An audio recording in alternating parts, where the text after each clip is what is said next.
श्री स्वामी समर्थ। आपल्या हिंदू धर्मात देवी अन्नपूर्णेला विशेष स्थान आहे। अन्नपूर्णा मातेची अन्नाची देवी म्हणून पूजा केली जाते। देवी अन्नपूर्णाच्या आशीर्वादानेच कुटुंबातील आपल्या सदस्यांना अन्न मिळत असते। जो भक्त खऱ्या श्रद्धेने अन्नपूर्णा देवीची आराधना करतो त्याचे घर कायम धनधान्याने भरलेले राहते। धर्मग्रंथांमध्ये अन्नपूर्णा देवीला अन्न, सौभाग्य आणि संपत्तीची देवी मानले जाते। आपल्याकडे लग्न झाल्यानंतर बघा मुलीच्या हातात अन्नपूर्णा देवीची मूर्ती देण्याची प्रथा आहे। याचा अर्थ असा होतो की ती मुलगी ज्या नवीन घरात जाते त्या घरात देवी अन्नपूर्णाच्या रूपाने धन धान्याची संपत्ती व्हावी, त्यामुळे ती मूर्ती त्या मुलीसोबत दिली जाते।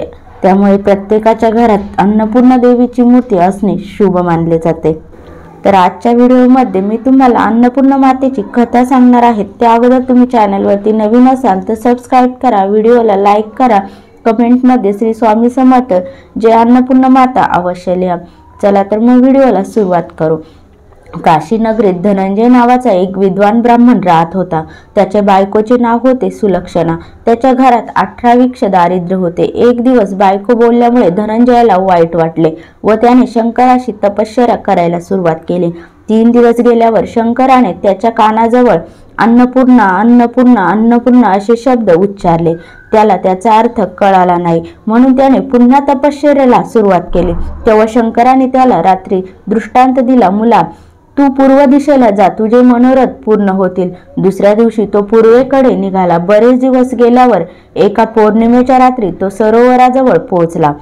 तेथे हजारो सुंदर अप्सरा एक व्रत करीत असलेल्या त्याला दिसल्या। त्याने त्यांना विचारले, हे तुम्ही काय करत आहात? तेव्हा अप्सरा म्हणाल्या, आम्ही अन्नपूर्णेचे व्रत करीत आहोत। हे व्रत कोणीही करू शकतो। 21 दिवसांसाठी 21 गाठी असलेला दोरा घ्यावा, 21 दिवस उपवास करावा, 21 दिवस जमत नसल्यास 1 दिवस तरी उपवास करावा आणि हे सुद्धा शक्य नसेल तर कहाणी ऐकून प्रसाद भक्षण करावा। उपवास करून कहाणी ऐकायला कोणी मिळाले नाही तर पिंपळाचे पान समोर ठेवावे, दिवा ठेवावा आणि शंकर पार्वतीला साक्षी ठेवून कहाणी ऐकल्याशिवाय अन्न घेऊ नये। चुकीने अन्न ग्रहण झाल्यास दुसऱ्या दिवशी परत उपवास करावा। व्रत करावयाच्या दिवशी रागावू नये, खोटे बोलू नये। हे व्रत केल्याने आंधळ्याला दृष्टी मिळते, लुळ्याला पाय येतात, निर्धनाला पैसे मिळतात, पुत्र नसलेल्यांना पुत्र लाभ होतो, जो कोणी मूर्ख असेल त्याला विद्या प्राप्त होते व जी जी इच्छा धरून हे व्रत करेल त्याची ती इच्छा पूर्ण होते। ब्राह्मण म्हणाला, बाई मला खायला अन्न नाही, लिहायला वस्त्र नाही, विद्येचे नाव नाही, मी एक गरीब दुःखी ब्राह्मण आहे, आपण मला या व्रताचे सूत द्याल का? तेव्हा अप्सरा म्हणाल्या, देव, पण तू त्याचा अपमान करता कामा नये, त्याची हेळसांड करता कामा नये। हे घे तू पवित्र सूत। त्या अप्सरांनी धनंजयाला त्या व्रताचे सूत दिले आणि धनंजयाने मग हे व्रत केले। व्रत पुरे झाल्यावर सरोवरातून 21 पायऱ्या असलेली सोन्याची शिडी वर आली। धनंजय शिडीवरून खाली उतरू लागला। शिडीवरून खाली उतरल्यावर त्याला अन्नपूर्णेचे मंदिर दिसले। सोन्याच्या सिंहासनावर अन्नपूर्णा बसली होती आणि शंकर दोन्ही हात जोडून याचकाप्रमाणे तिच्या समोर उभे होते।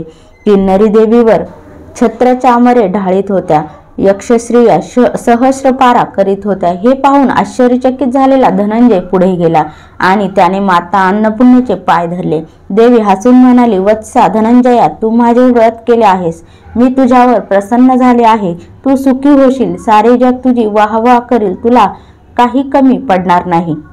देवीने वरदहस्त धनंजयाच्या डोक्यावर ठेवला। त्याचबरोबर विद्यादेवी त्याच्या जिभेवर नाचू लागली। त्याला आनंद झाला, त्यानेच त्याला मूर्छा आली। शुद्धीवर येऊन पाहतो तर तो आपल्या काशी विश्वेश्वराच्या मंदिरात आहोत असे त्याला आढळून आले। तो घरी गेला, सर्व हकीकत बायकोला सांगितली। मातेच्या आशीर्वादाने त्याच्या घरी भरपूर संपत्ती येऊ लागली। त्याचे दुःख दारिद्र्य दूर झाले, त्याचा मानसन्मान वाढला, त्याचे नातेवाईक त्याला मान देऊ लागले। पुढे बायकोला मुलं होत नाही म्हणून त्याने दुसरे लग्न केले आणि तो निराळे घर बांधून राहू लागला। एके दिवशी सुलक्षणा आपल्या नवऱ्याला म्हणाली, महाराज, आपल्याशी माझे एकच मागणे आहे, आपण हे वैभव आणि सुख मिळाले आहे ते अन्नपूर्णाच्या प्रसादाने मिळाले आहे, तरी आपण तिचे व्रत सोडू नये।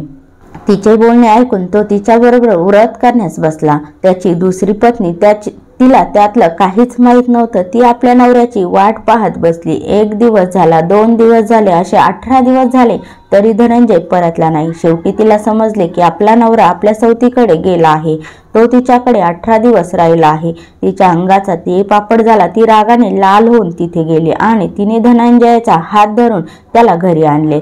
व्रताचे अजून 3 दिवस शिल्लक होते। घरी आल्यावर धनंजय रात्री झोपी गेला।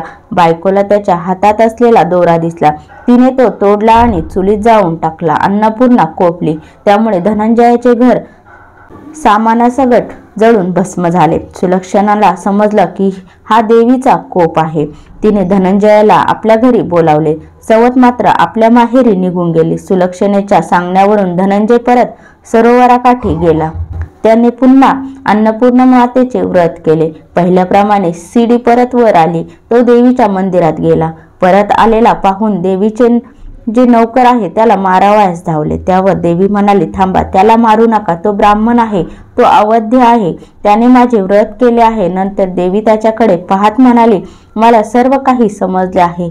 जा, ही माझी सोन्याची मूर्ती घे, हिची दररोज पूजा कर, तू फिरून सुखी होशील। माझा तुला आशीर्वाद आहे। तुझी प्रथम पत्नी सुलक्षणा हिने माझी मनोभावाने सेवा केली आहे, व्रत केले आहे, तिला सर्वगुण संपन्न असा मुलगा होईल। प्रसन्न अंतकरणाने धनंजय घरी परतला। तो दररोज भक्तिभावाने अन्नपूर्णेचा पूजापाठ करू लागला। पुढे काही दिवसांनी सुलक्षणेला मुलगा झाला। सारे गावकरी चकित झाले। धनंजय त्यांना म्हणाला, बाबांनो, मी माता अन्नपूर्णेचे व्रत केले। देवी प्रसन्न झाली आणि तिच्या आशीर्वादाने आजचे वैभव, मान सन्मान आणि पुत्रलाभ मला झाला। ते ऐकून त्या गावातील श्रीमंत शेठजीने देवीचे व्रत केले। त्यालाही मुलगा झाला। त्याने अन्नपूर्णेचे मंदिर बांधले। मोठ्या समारंभाने त्याने मंदिरात देवीची स्थापना केली। धनंजयालाच तेथे पुजारी नेमले। आता धनंजय आपल्या बायको मुलांसह त्या मंदिरात राहू लागला। त्याला खूप धनदौलत मिळू लागली। इकडे त्याच्या दुसऱ्या बायकोच्या माहेरी दरोडा पडला। सर्व घरदार चोरांनी लुटून नेले। तिला पोटासाठी दारोदार भीक मागावी लागली। तिच्या अन्नदशेची हकीकत सुलक्षणेच्या कानावर आली। तिने तिला घरी आणले, तिला न्हाऊ घातले, चांगले कपडे दिले आणि तिला आपल्याजवळ ठेवून घेतले। मातेच्या कृपाप्रसादाने धनंजय आणि सुलक्षणा आणि त्यांचा मुलगा यांना सुख आणि मानमान्यता मिळाली। ती सर्व सुखी झाली। तसेच सुख आपणा सर्वांना देवीच्या कृपाप्रसादाने मिळो। या अन्नपूर्णा मातेच्या कथेचे तात्पर्य हेच की आपण जशी करणी करतो तसेच फळ आपल्याला मिळते।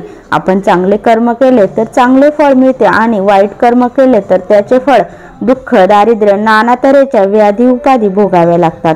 व्हिडिओ आवडल्यास लाईक, शेअर, कमेंट करा। चॅनलला नवीन असाल तर सबस्क्राईब करा। श्री स्वामी समर्थ। जय जय स्वामी समर्थ।